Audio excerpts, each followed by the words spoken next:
Bonjour et bienvenue sur Guerre-Plan pour ce nouveau feuilletage express. Alors nous allons parler cette fois-ci de Warhammer Fantasy, le jeu de rôle, et de la sortie tout récente de la campagne, enfin du premier volume de la campagne, L'ennemi intérieur. C'est le premier volume, ça s'appelle L'ennemi dans l'ombre. Alors l'ennemi dans l'ombre se décline en... Alors on va remonter un petit peu parce que l'ennemi dans l'ombre, certains connaissent peut-être la campagne les plus anciens d'entre nous, quand on joue à la première édition de Warhammer, le jeu de rôle.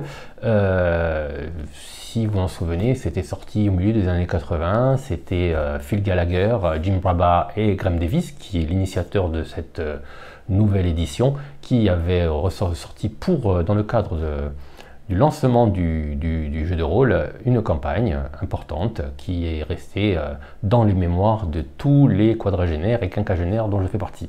Alors, bonne nouvelle, Kobayashi 7, il y a quelque temps, a décidé de relancer cette campagne, de la réécrire évidemment, avec les règles de la dernière édition. Et c'est Graeme Davis qui s'est attelé à la tâche et qui a proposé cette nouvelle campagne qui est en 2 volumes. Alors le premier volume, c'est L'ennemi dans l'ombre, c'est celle qui est actuellement disponible. Le volume 2 sortira beaucoup plus tard. Alors, elle se décline ici en 2 volumes qui est présentés par Chaos Project en français sous 2 formes. La forme classique, vous avez ici L'ennemi dans l'ombre. Voilà, le livre de campagne. Et vous avez aussi, on va faire, hop là, je suis à l'envers, on va le faire aussi en feuilletage express. Ça va être le cas de feuilletage express parce que je vais vous faire le feuilletage express de la campagne. Ça serait un peu trop gâcher le plaisir de découvrir. Ici, c'est le compagnon. Donc, on pourra acheter un coup d'œil au compagnon qui donnera une bonne impression de la qualité du produit qui est, je vous l'avoue, exceptionnelle. Elle est présentée aussi sous un autre format, le format collector. Le voilà. Alors c'est un gros boîtier bien lourd avec. Alors l'intérieur est identique, hein, il n'y a pas il y a la même chose, c'est les couvertures qui changent. Voilà la première couverture, la couverture du livre de campagne et la couverture, le marteau légendaire. Voilà, qui est le cadre de campagne, qui est le Rexslide. Alors. Nous allons découvrir ça à travers un petit feuilletage express. Ah oui, le coffret contient aussi, il faut le signaler, une pochette d'aide de jeu, voilà, qui en carton, qu'on peut enlever. Et à l'intérieur, vous avez tout le nécessaire pour mener la campagne. Voilà. Ça tombe un petit peu. C'est délivrant. Alors voilà, c'est un beau produit. Voilà, alors vous pouvez choisir en fonction évidemment de votre budget l'achat des livres, les classiques, de standard ou le collector. Voilà, on se retrouve donc devant L'ennemi dans l'ombre, le compagnon, c'est-à-dire le livre 2 de cette extension. Comme je vous l'ai dit, L'ennemi dans l'ombre, la première partie, c'est le livre de la campagne, donc je ne pouvais pas vous en montrer plus sans trop spoiler, et donc on va éviter de le faire. Comme ça, cette vidéo peut être regardée par les joueurs et les meneurs de jeu. Mais je vous assure, rien que le fait de feuilleter L'ennemi dans l'ombre, le compagnon, va vous donner une bonne idée de la qualité du produit. Alors la couverture, ça c'est la version standard, hein, comme je vous l'ai dit. On va jeter un petit coup d'œil plus suite après à la version collector. Alors version standard, vous avez quand même une belle couverture, bien épaisse, avec comme les autres livres de la gamme Chaos Project, vous avez les polices en relief. Voilà, et on va pouvoir commencer à jeter un œil. Alors, évidemment, il y a quelques petites aides de jeu qui correspondent à la campagne. Voilà. Une introduction de Graeme Davis. Alors à l'intérieur, vous avez plein de petites, des petites anecdotes, etc. de Phil Gallagher, de Graeme Davis, qui racontent un petit peu la genèse du livre en fait, hein, et de cette œuvre. Il y a aussi des easter eggs, hein, pour vous amuser un petit peu. Alors c'est pour ceux qui les auraient repérés déjà, tant mieux, mais sinon les autres feront un plaisir de découvrir ce qu'il en est. Voilà, Par exemple, la maison Oswald-Schleswig sont dérivés de la véritable province allemande de Schleswig-Holstein. Voilà. Il y a plein de petits easter eggs comme ça à l'intérieur. On commence par l'Empire. Voilà.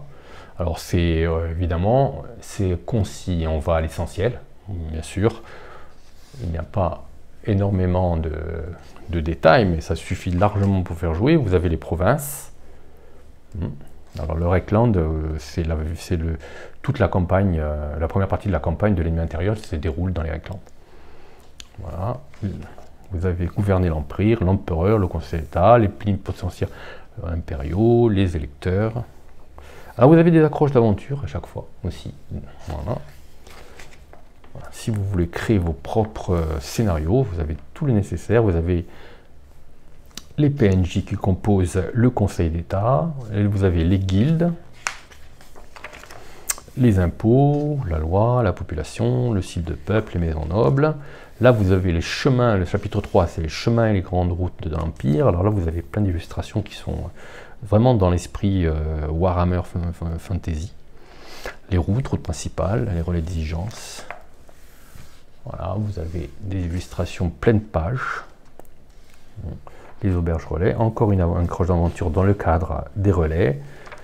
Les montures et véhicules avec des petites illustrations monochromes sympathiques. Évidemment, les caractéristiques. Voilà. Conduire et chevaucher, la vitesse de voyage. Vous avez des aides de jeu, les incidents de monte. Des accroches d'aventure encore en en voilà. Les véhicules d'Empire. Attaques, les règles de combat monté. Voilà. Les règles du voyage, les étapes, comment ça fonctionne, direction-destination, déterminer le nombre d'étapes, le MJ fait un jet, vous voyez, il y a plein d'aides de jeu qui vont permettre au MJ de... Ça facilite la vie du MJ. Voilà. La distance, jusqu'à quand, le temps de voyage, la route, la météo, les options, attraper froid par exemple. Alors moi je faisais souvent tirer un jet de constitution basique, mais là il y a des petits aides de jeu qui permettent de peaufiner la chose. Improvisation, rencontres, les rencontres sur la route, les rencontres fortuites et les rencontres dangereuses. Tout ça pour meubler vos voyages. Ne pas en faire de simple point A au point B. Le patrouilleur routier. Alors voilà, les patrouilles routières, les justiciers. Vous avez les PNJ, les postes de péage. Voilà. Chapitre 7, toutes les routes mènent à Bogenhafen. Bogenhafen, ça avait été à l'époque la deuxième partie de l'ennemi dans l'ombre. Et là, en fait, ça a complètement tout incrusté, tout est lié au sein du même volume. Voilà. Pour ceux qui connaissent la genèse un peu de cette campagne. Voilà, personnage secondaire, saltimbanque. Là, vous avez un nombre de PNJ très impressionnant. Alors, vous voyez que c'est presque indispensable, enfin, pour le MJ, s'il veut vraiment mener sa campagne de mise en l'ombre de la meilleure des manières. Voilà, les bandits de grand chemin. Vous avez une tonne de personnages dans le joueur. Vous avez de quoi peupler vos parties. Perturbateur en ville. À chaque fois, vous avez, en fonction d'où vous vous trouvez, vous avez de quoi meubler vos scénarios. Ici, les PNJ de l'ombre sans se faire remarquer, les PNJ de l'ombre par ici. Voilà. Vous avez plein de petites aides de jeu, de mise en situation. Les serviteurs.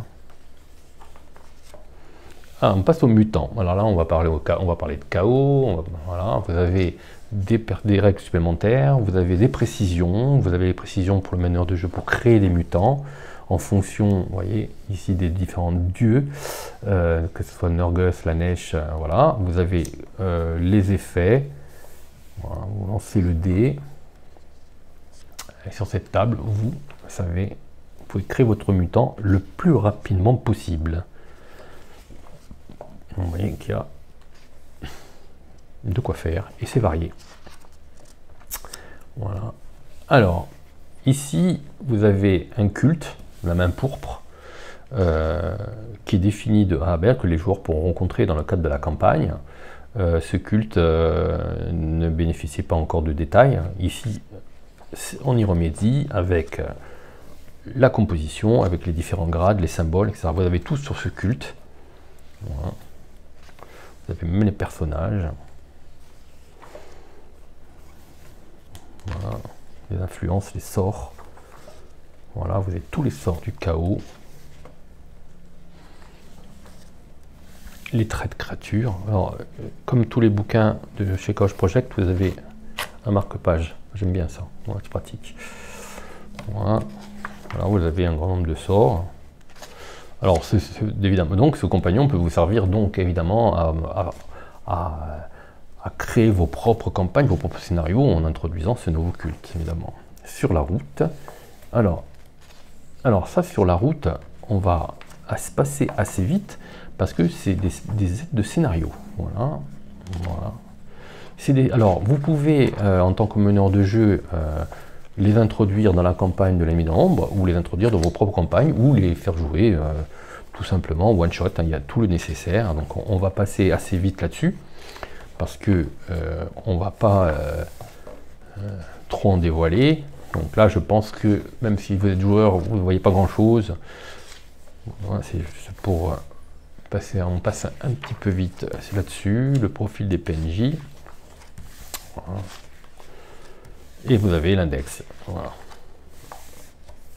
Les personnages. Ici, apprenti artisan. Les personnages pré-tirés. Un grand nombre.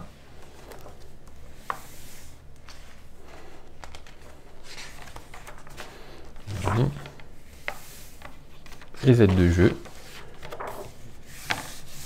et puis des illustrations de moyens de locomotion. Voilà. Donc là, vous avez vu ce qu'il en est dans le compagnon. Alors, vous voyez que c'est un ouvrage très utile. Moi, personnellement, même si vous ne voulez pas jouer la campagne L'ennemi dans l'ombre, l'ennemi intérieur, où vous avez des éléments, donc vous pouvez l'acheter séparément si vous voulez, des éléments pour faire jouer dans vos propres aventures dans le Reikland. Dans le coffret, vous allez voir que c'est exactement la même chose. Donc, le marteau légendaire. Voilà. Le marteau légendaire, vous l'avez là. Et vous voyez qu'à l'intérieur, c'est la même chose. Voilà. Donc, il n'y a juste que la cosmétique, c'est-à-dire les couvertures qui changent. Tout l'intérieur est identique. Donc, l'ennemi dans l'ombre, la version standard n'est absolument pas une version cheap, une sous-version, c'est exactement la même, sauf que si vous voulez une version collector plus jolie, ben voilà. Ici, on va juste ouvrir un petit peu de l'ennemi dans l'ombre, hein, pas que vous en voyez trop quand même. Vous avez la carte et ensuite, vous voyez que c'est exactement le même design, etc., la même qualité d'image. Vous voyez ici, l'intérieur, voilà. Donc je ne vous en montrerai pas plus. On en parlera plutôt en textuel sur le site Guerreplon pour vous donner notre avis sur la rédaction, la traduction, etc. Voilà. Alors là, vous avez vu en quoi il en retourne pour ce premier volume de la campagne L'ennemi intérieur qui s'appelle L'ennemi dans l'ombre. Ça vient de sortir chez Chaos Project en français et c'est disponible en version standard ou en version collector. Donc si vous avez apprécié cette vidéo, n'hésitez pas à la signaler par un petit pouce en l'air, à partager vos amis et si ce n'est pas encore déjà fait, à vous abonner à la chaîne Guerreplon TV. À bientôt.